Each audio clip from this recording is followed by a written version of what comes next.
One last story, then we're in the home stretch.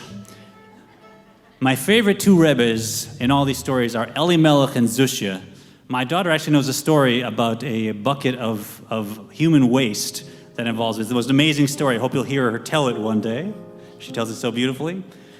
But in this story, I know, it gets your mind racing. In this story, they were young, and they were traveling from town to town, just eating whatever people offered them, sleeping wherever it was available. They came to one town that was just incredibly poor on a Friday night, and they went to the shul hoping, maybe someone will invite them for dinner, it's normal. But one by one, all the townspeople just crept away embarrassed because they didn't have any food much in their own homes. Until it was just the two of them and the rabbi, who was the poorest of all. But what can he do? It's Shabbat, there's two guests. So he invited them to his house, and his wife could hardly hide her dismay at these two surprise guests. All they had for their own family was a little bit of soup in a pot. But okay, sit them down, add some water, and everybody gets a bowl of soup.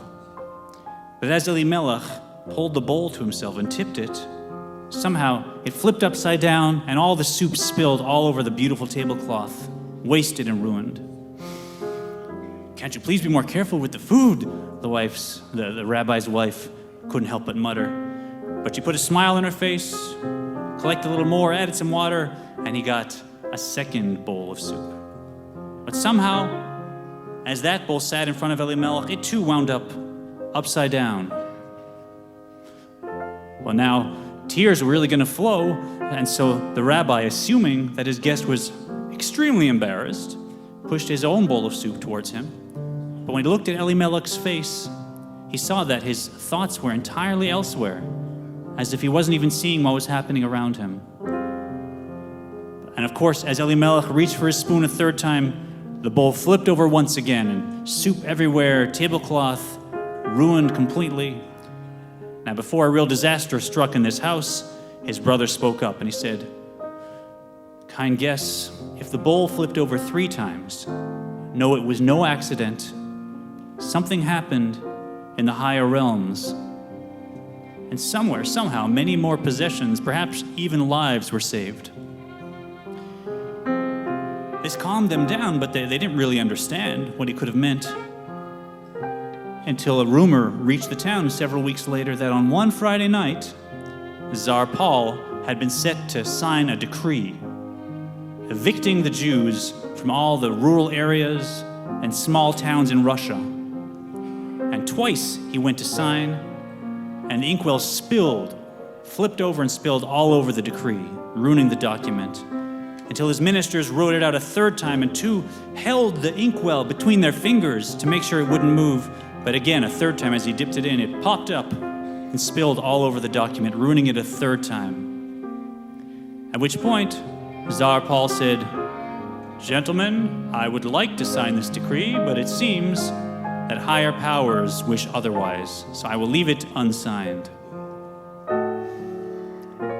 And when they heard this story, the family realized at last it had not been two ordinary beggars that had visited them, and they felt real pride that their soup had something to do with saving so many more possessions and even lives of the Jews across the country.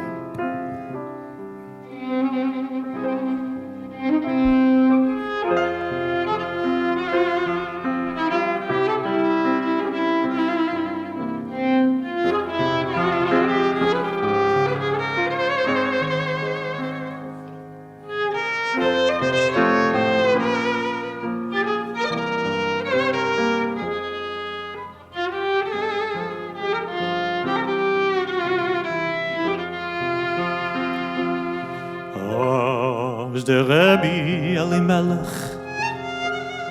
ist geworden sehr freilich, Elimelech hat ausgetan die Twilen und hat angetan die Brillen und geschickt noch die Fiedler, die zwei. Und wenn die Fiedler, dicke Fiedler haben Fiedel, dicke Fiedel haben Fiedel, dicke Fiedel haben sie. Und die Fiedel, dicke Fiedler haben Fiedel, dicke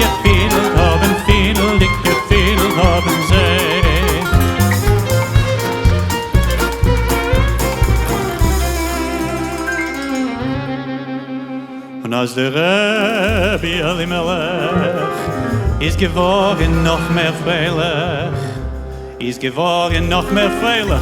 Elimelech hat rausgetan das Kittel und hat angetan das Hittel und geschickt noch die Zimbler, die zwei. Und als die dicke Zimbler haben dicke zimbelt haben dicke zimbelt haben sie. Und die dicke Zimbler haben dicke zimbelt haben dicke zimbelt haben sie. And when the Rebbe Elimelech got increasingly frail, that increasingly frail Elimelech would request a couple drummers who would drum away his bummers, who would drum all his bummers away. And when the drummalicious drummers started drummalicious drumming, such a drummalicious drumming they would play. When the drummalicious drummers started drummalicious drumming, they would drum all his bummers away. Und als der Rebbe Elimelech ist geboren, schicke Freilich ist geboren, schicke Freilich Elimelech. Hat hat gedacht, Nila mit der Chassidic spielen, geschickt noch die klezmer, die zwei. Und als die Fiedel, dicke Zimbler haben Peikel, dicke Fiedel haben Peikel, dicke Zimbel haben sie.